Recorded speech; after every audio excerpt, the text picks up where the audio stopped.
Putting it very simply, آسان الفاظ میں اگر میں اس کو کہوں تو غیر متوازن غذا یا وہ غذا جس میں غذائیت کی کمی ہے اس کی وجہ سے جو بچے کی نشو و نما میں کمی آتی ہے، یعنی اس کی جو ہائٹ اور ویٹ میں کمی آتی ہے، اس کو سٹنٹنگ کہتے ہیں.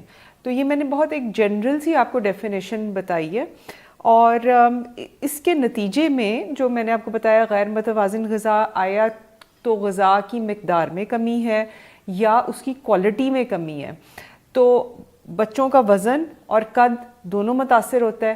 اچھا یہ میں یہاں کلیئر کر لوں، سٹنٹنگ اسٹرکٹلی اسپیکنگ جس کو ہم کہتے ہیں نا، وہ لو ہائٹ فار ایج ہے، یعنی بچے کی عمر پہ جتنا اس کا قد ہونا چاہیے اس سے کم ہے. بالکل صحیح. یعنی اسٹرکٹلی اسپیکنگ اس میں ہم ویٹ کو نہیں کنسیڈر کرتے، ہائٹ کو. اس کی بھی اس کی بھی میں آپ کو وجہ بتا دوں. دیکھیں بچوں میں کیونکہ گروئنگ سٹیج ہوتی ہے نا، ان کا ویٹ سٹیٹک نہیں ہوا. بالکل صحیح ہے. سو وہ آج کچھ ہے کل بڑھنا چاہیے، پرسوں اس سے زیادہ بڑھنا چاہیے. اچھا بچوں میں پیریڈز آف النس بھی آتے ہیں، بچے کو ڈائریا ہو گیا، واٹر لاس ہو گیا، اس نے کھانا پینا بند کر دیا تو ویٹ لوز کر جائے گا.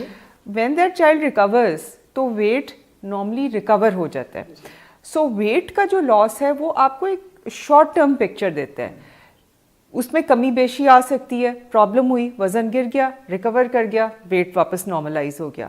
لیکن ایک بچہ اگر آپ کے پاس ایسا آ رہا ہے جس کا قد چھوٹا ہے تو آپ سمجھ رہے ہیں وہ لانگ ٹرم آپ کی نیوٹریشن کو ریپرزینٹ کرتا ہے. بالکل صحیح. اس میں ایک چیز ایڈ کیجئے گا، مجھے یہ بتائیے گا کہ یہ جو سٹنٹنگ ہے اس میں آپ نے کہا کہ امبیلنس ڈائٹ امپورٹنٹ ہے، کیا یہ سٹارٹ فرام پریگننسی آپ بات کر رہی ہیں یا آفٹر برتھ کی بات کر رہی ہیں؟ جی یہ اگین آپ کا بہت اچھا اور ضروری سوال ہے. دیکھیے اب جو کانسیپٹ آ رہا ہے نا وہ فرسٹ 1000 days آف نیوٹریشن ہے ان اے چائلڈ، اور اس فرسٹ 1000 days میں وہ پیریڈ جو ماں کے پیٹ کے اندر ہوتا ہے وہ شامل ہے. وہ بھی ہے. بالکل صحیح. سو دوز 9 months وہ 9 مہینے اور اس کے بعد 2 سال تک کا عرصہ، یہ تقریباً 1000 دن بنتے ہیں. بالکل صحیح. اور یہ 1000 دن، یہ جو کانسیپٹ ہے فرسٹ 1000 days آف لائف، یہ وہاں سے شروع ہو جو آپ نے کہا نا پریگننسی. سو جب بچہ بھی دنیا میں آیا بھی نہیں ہے تو ایسے فیکٹرز پلے میں آ جاتے ہیں جو اس کی گروتھ کو امپیکٹ کریں گے. اچھا مجھے یہ بتائیے گا اس میں ہیریڈیٹری فیکٹرز انوالو ہوتے ہیں یا اس کا کوئی اس سے لینا دینا نہیں ہے؟ جب ہم بچے کی ہائٹ کو میجر کرتے ہیں تو اس میں یقیناً ہیریڈیٹری فیکٹرز انوالو ہوتے ہیں، اور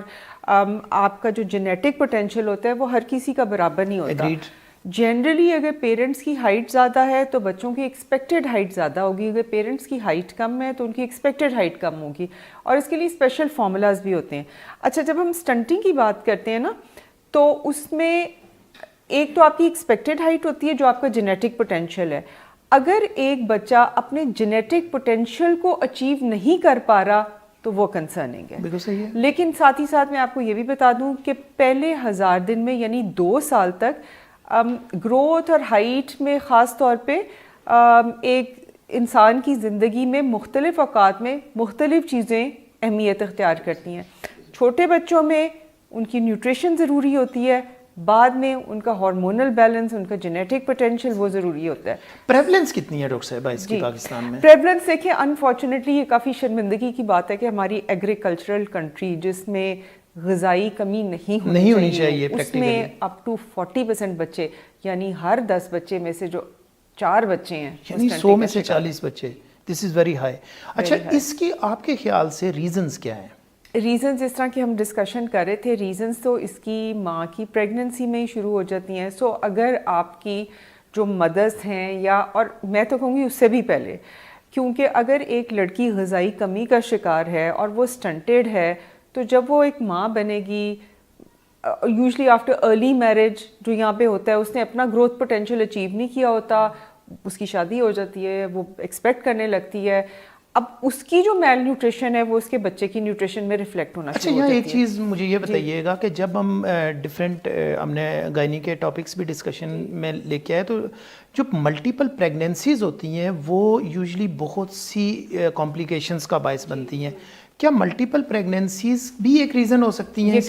یقیناً اگر آپ کا جو کسی عورت کا انٹر پریگننسی انٹرول کم ہے تو دیکھیں ایک پریگننسی کافی ڈریننگ ایک اس کے لیے ایونٹ ہوتا ہے، تو اس کو ریکوری ٹائم نہیں ملتا.